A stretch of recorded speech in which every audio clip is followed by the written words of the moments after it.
Hello everybody, welcome to another video review. Hope that you all are doing well. Hope that you had a good St. Valentine's Day. I bring that up just because I want to show you all the beautiful Kylo Ren Valentine heart that my dad got my mom.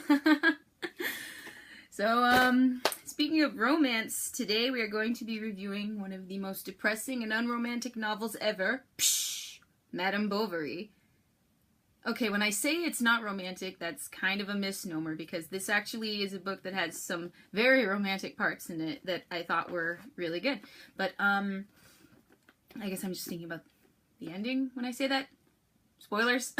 But, okay, so I always have trouble with this. I always start, like, in the middle and just jump right into characters and stuff. That's why I've already done, like, 2 takes of this review. Don't tell anyone. But today I'm going to start with the summary, which is where you should always start. So, Madame Bovary by Gustave Flaubert is set in provincial France in the non-specific 1800s. It's my favorite setting ever.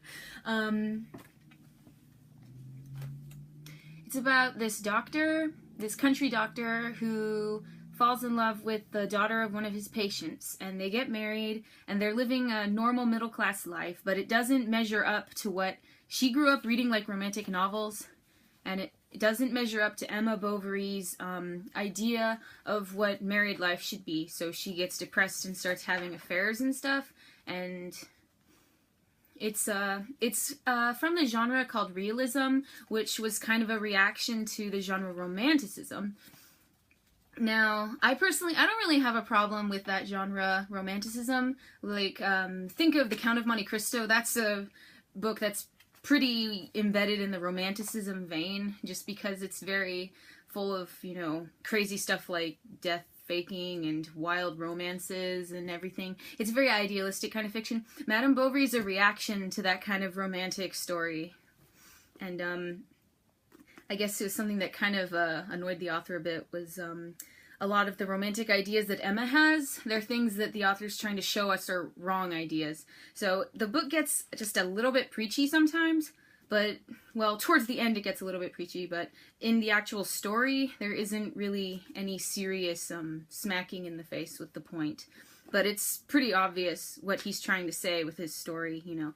And I'm not always a huge fan of authors trying to make a specific point with their stories. Usually I like it better if the story is just a story and it comes with some points. But a lot of my favorite books have political or social points, like Les Miserables or North and South, which I haven't finished yet, but it is one of my favorites because I love it so much. Here it is. Here it is. I haven't finished it because school. But, okay, way off topic. So this book is, where was I? This book is in a genre called realism, which means that there's not a whole lot of action, but he's such a good author that he makes her life seem just the most interesting and intricate thing ever. He puts so much detail into his writing, and that's what I was going to say earlier, is that the part of the book where Charles falls in love with Emma is just, it's like, it might be my favorite part of the book. Well, I guess it can't be, because what happens later kind of makes it's a little harsh in hindsight to look back on it, but reading it, it's just, he hits the nail on the head. Like, it's really amazing. It's like, you know exactly what Charles is feeling, and it's stuff that I'm sure a lot of people can relate to, right? It's really beautiful. I liked that part of the book a lot. And the rest of it is just really, he winds it up to be so intense. Like, you don't even notice that it's getting intense, but before you know it, it's like, you can't put the book down. I remember we were taking a walk to go get ice cream, my family, and I was reading like this on the sidewalk because I was really into it. So next is the characters. So I already talked about Charles and Emma. Charles is pretty much the only completely decent person in the book. He's clueless and a little stupid, but he's oblivious to how unhappy his wife is. That's his biggest problem. It's kind of infuriating that he doesn't notice this, but it's also kind of infuriating that she doesn't tell him she's unhappy. You know that? You know that? You know what I'm saying? Picking up what I'm putting down? So it's like, all of the characters are flawed, but most of them are flawed in such a way that it's just like, the book is full of kind of not so great people. But you know what's interesting? Is that it's like I said before, he's a really good writer. So what's interesting is that even though everyone is deeply flawed and you think, wow, that's a horrible person, it's like you still kind of like them because that's realistic, right? Everybody's flawed. Everybody has really deep flaws, but you still love them, right? I mean, you can see flaws in your loved ones and you still care about them deeply, even though you wish they weren't flawed like that. And you know that you yourself are flawed and people feel the same way about you. So I really like it when that's pulled off in a book. It is so hard to pull that off in a book. I can think of a few other books that pull that off. Anna Karenina.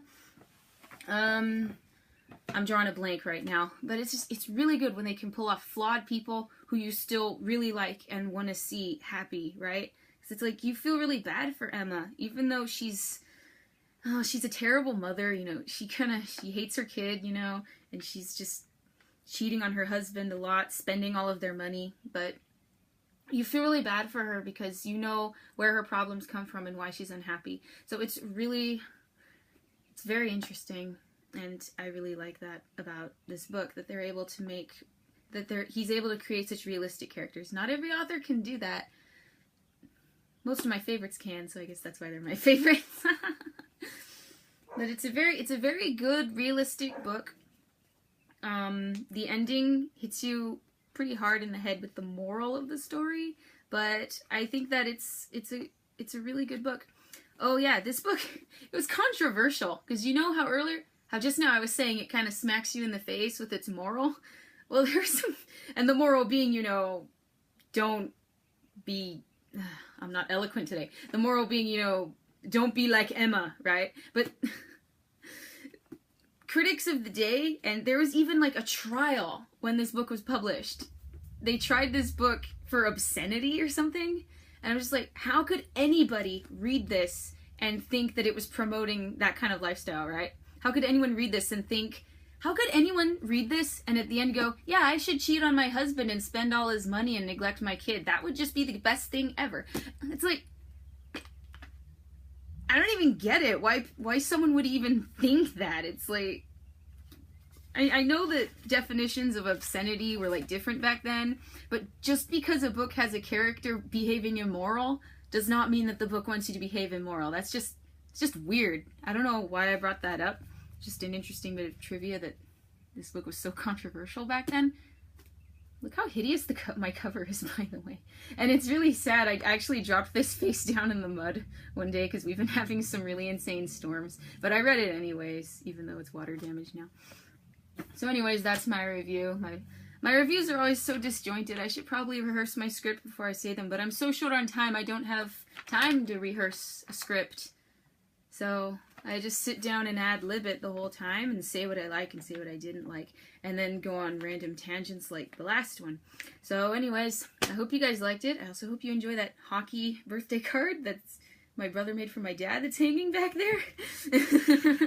Totally random, but I've been like staring at it a lot. So yeah, anyways, I hope you enjoyed that review. Sorry I'm so rambly, but I needed to unwind from school, and ranting about books is a good way to unwind. So anyways, see you guys later.